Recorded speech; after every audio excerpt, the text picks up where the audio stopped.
Ça m'a touché parce que moi je suis, enfin j'étais, puisqu'il est décédé, j'étais un opposant politique de Stéphane Blais, complet, total, puisque je pense pouvoir dire sans choquer qu'il n'aimait pas les juifs, et moi, étant d'origine juive, par définition, il ne m'appréciait pas beaucoup, j'imagine. On n'est vraiment pas face à des gens que j'apprécie, au niveau des idées politiques, et ce sont presque des ennemis politiques, enfin même pas presque, ce sont des ennemis politiques qui, s'ils en avaient l'occasion, peut-être me tueraient.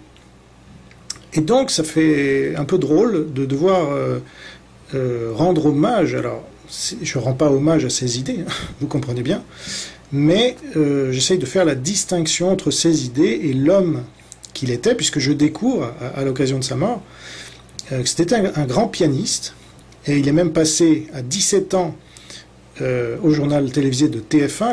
Vous aviez Stéphane Blais qui vous jouait du Liszt, parce qu'il donnait un grand récital de Liszt à 17 ans. C'était très impressionnant, et Mourouzi était très impressionné. Bon. Donc, moi, évidemment, ça me touche quand un Français qui a du talent meurt, surtout dans ces conditions. Et là, Stéphane Blais, alors on n'en parle pas du tout, j'ai l'impression, dans les médias. Pas un mot, évidemment, pour la mémoire de Stéphane Blais. Faudrait pas... Et c'est ça qui m'a choqué, en fait. C'est que, autant, évidemment, les idées défendues par Stéphane Blais, les idées politiques, eh bien, ne pouvaient que me dégoûter, autant il reste un être humain.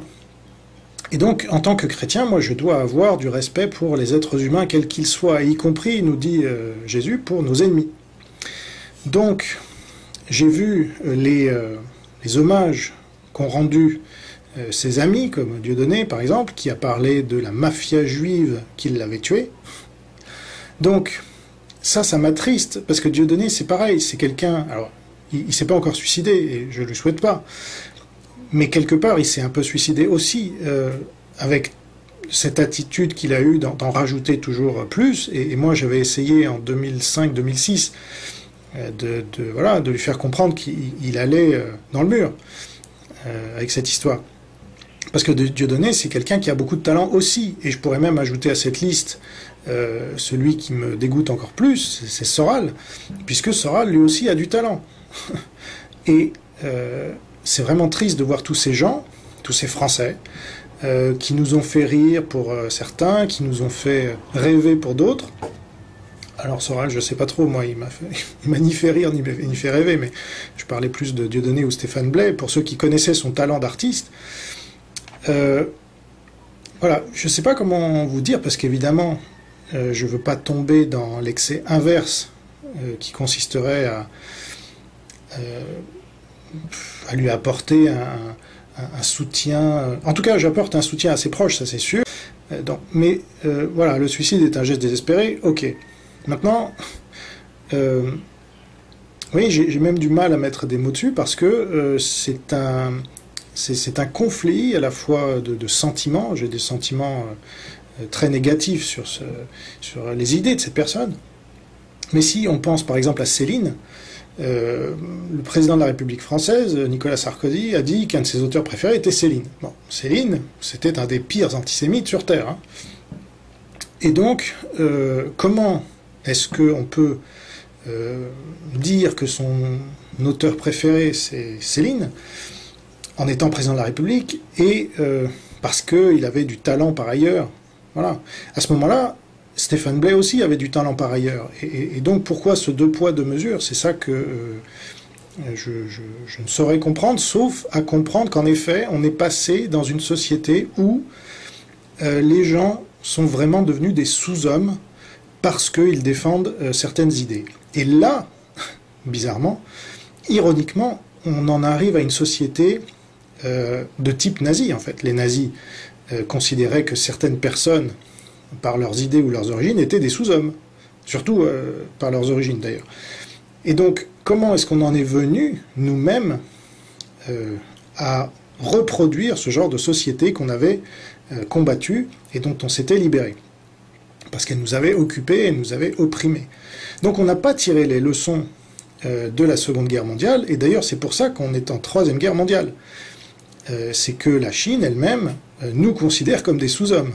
Et l'élite qui nous représente, ou qui prétend nous représenter, elle-même nous considère comme des sous-citoyens. Je fais référence à Macron. Donc moi, Stéphane Blais, il m'a jamais fait de mal personnellement, il me connaissait pas, et on se connaissait pas. Donc il a eu moins d'influence négative sur ma vie que Macron, que je ne connais pas non plus et qui ne me connaît pas non plus, mais encore que si, il a vu une de mes vidéos, mais bon, à part ça, on ne se connaît pas personnellement, et Macron a eu beaucoup plus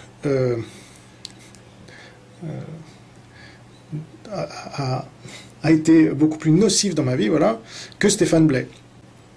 Et donc voilà, j'ai une pensée pour Stéphane Blais, bien que tout nous oppose, tout nous opposait donc, et j'aimerais, voilà, si c'est possible, que les Soraliens, comme on les appelle, ou voilà, les gens qui se sentaient proches de Stéphane Blais et qui entendraient cette vidéo,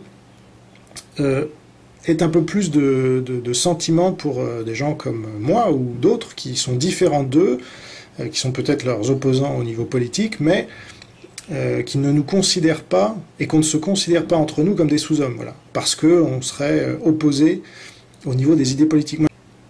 Et aujourd'hui, malheureusement, on vit dans une société où on ne se parle plus, et sur Internet, on a pourtant toute liberté de le faire, donc ça ne vient pas de l'oligarchie, c'est vraiment un choix individuel. Voilà. Donc si on peut tirer quelque chose de positif de ce suicide, ça serait peut-être de plus se considérer les uns les autres, même si on est en désaccord, de se combattre politiquement, oui, mais on n'est pas au point de se tirer dessus, voilà. Peut-être ça viendra, hein, je ne sais pas, mais pour l'instant, je parle pour des gens qui n'ont pas choisi, voilà, ce que voudrait le gouvernement pour eux. On est un peu tous dans le même bateau. La France a 2000 ans, elle continuera, malgré les dictatures, malgré les oppressions et les brimades. Et on est là pour relever le pays et changer cette pseudo-élite qui s'est imposée et qui fait beaucoup de dégâts. Donc moi, par exemple, si j'avais plus de pouvoir, on va dire, c'est sûr que des gens comme Stéphane Blais ne seraient pas ostracisé au point où il l'a été, puisque, si j'ai bien compris, il était interdit de représentation partout, un peu partout, du fait de ses opinions politiques. Et ça, c'est pas normal, effectivement. Moi, quand j'écoute un pianiste, je me fiche pas mal de ses opinions politiques. Donc, s'il a du talent, et il en avait, eh bien, il devrait pouvoir se produire. Une pensée pour la famille de Stéphane Blais, ses enfants, je crois qu'il avait un enfant, un fils, à qui il avait téléphoné juste avant de nous quitter. Et donc, voilà, c'est surtout à ces gens que je vais apporter un soutien, dont ils n'ont peut-être rien à faire d'ailleurs, parce qu'ils ne me connaissent pas. Mais il y a tellement peu, apparemment, de gens qui lui rendent hommage. En tout cas, parmi les non-antisémites, vous voyez, les personnes qui ne se définissaient pas par leur obsession des juifs. Et moi, je ne me définis pas par mon obsession des juifs, ça c'est clair. Donc, je serais peut-être un des rares. Alors, c'est à prendre ou à laisser, mais je tenais à le faire. Voilà. Merci pour votre attention, portez-vous bien, gardez la foi, et vive la nouvelle France libre. Au revoir.